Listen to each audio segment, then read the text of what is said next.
आजच्या तरुणांच्या मनावर पाश्चात्य संस्कृतीचा प्रभाव धोक्याची सर्व चिन्हे ओलांडत आहे. तुमची सुकाणूविरहित जहाजे या भौतिक जगाच्या पृष्ठभागावर दिशाहीन तरंगत आहेत. भारताच्या भविष्यातील तरुण ध्येयहीन आणि दिशाहीनपणे भटकत आहेत. सर्वात मोठी भीती म्हणजे जर या ताज्या फुलांना वेळीच इंद्रिय सुखाच्या हानिकारक परिणामांपासून वाचवले नाही तर त्यांचे काय होईल. वासना आणि लोभाची आग संपूर्ण युवा समुदायाला वेढत आहे. ते आधुनिक संस्कृतीचे बळी ठरत आहेत. ते सर्व प्रकारच्या वाईट सवयींना बळी पडत आहेत आणि शारीरिक, मानसिक, बौद्धिक आणि आध्यात्मिकदृष्ट्या कमकुवत होत आहेत. पालक, वडीलधारी आणि शिक्षक यांच्याकडून योग्य मार्गदर्शन मिळत नसल्याने ते त्यांची तारुण्य शक्ती वाया घालवत आहेत आणि शारीरिक आणि मानसिक आजारांना आमंत्रण देत आहेत.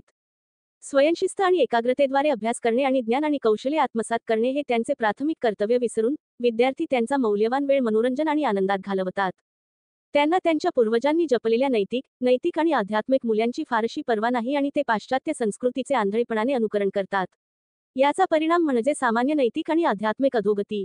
स्वामी विवेकानंदांनी खूप आधी हा धोका ओळखला होता. पहा, जर तुम्ही आध्यात्मिकरित्या हार मानली, जर तुम्ही पश्चिमेच्या भौतिक संस्कृतीच्या मागे जाणे सोडले, तर त्याचा परिणाम असा होईल की 3 पिढ्यांमध्ये तुम्ही एक नामशेष वंश व्हाल.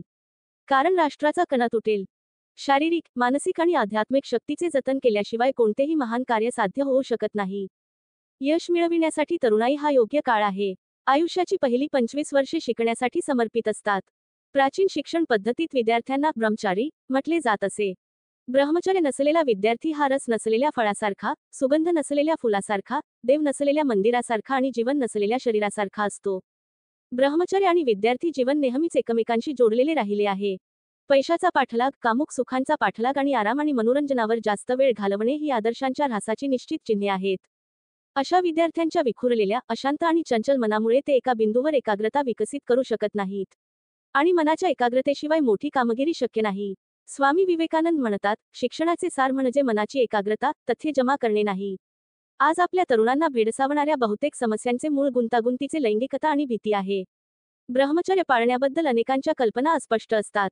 ब्रह्मचर्य म्हणजे विचार, वाणी आणि कृतीद्वारे स्वतःला लैंगिक सुखापासून रोखणे. ब्रह्मचर्यामध्ये केवळ लैंगिक अवयवांवर नियंत्रण नसते तर इतर सर्व इंद्रियांवरही नियंत्रण असते. ब्रह्मचर्य म्हणजे ब्रह्म, ईश्वराच्या साक्षात्काराकडे नेणारी जीवनशैली. ब्रह्मचर्य एकाग्रता आणि स्मरणशक्ती वाढवते. आपल्याला वैदिक ज्ञान केवळ स्मृतीद्वारे मिळाले आहे.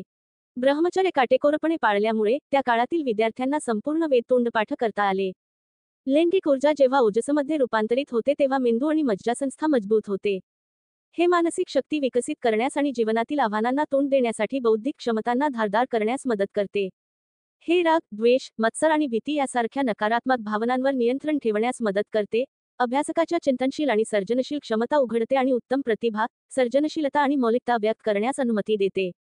ब्रह्मचर्य पाळल्याने शारीरिक आरोग्य सुधारते, सहनशक्ती आणि रोगप्रतिकारक शक्ती वाढते, ज्यामुळे व्यक्ती सर्व प्रकारच्या आजारांपासून दूर राहते. बहुतेक मानसिक समस्या पशुवादी वासनेमुळे उद्भवतात. इंद्रिय विचारांच्या निराकरणातून मानसिक समस्या उद्भवतात, ज्या ब्रह्मचर्य पाळल्याने सहजपणे टाळता येतात. शेवटी ब्रह्मचर्य आध्यात्मिक जागृती आणि प्रेम, करुणा, भक्ती, सौम्यता, धैर्य, आत्मविश्वास, निर्भयता, संयम, समाधान, मनाची शांती इत्यादी दैवी गुणांचा विकास घडवून आणते. मानवाने हे जग निर्माण केलेले नसल्यामुळे त्याने त्याची काळजी करू नये.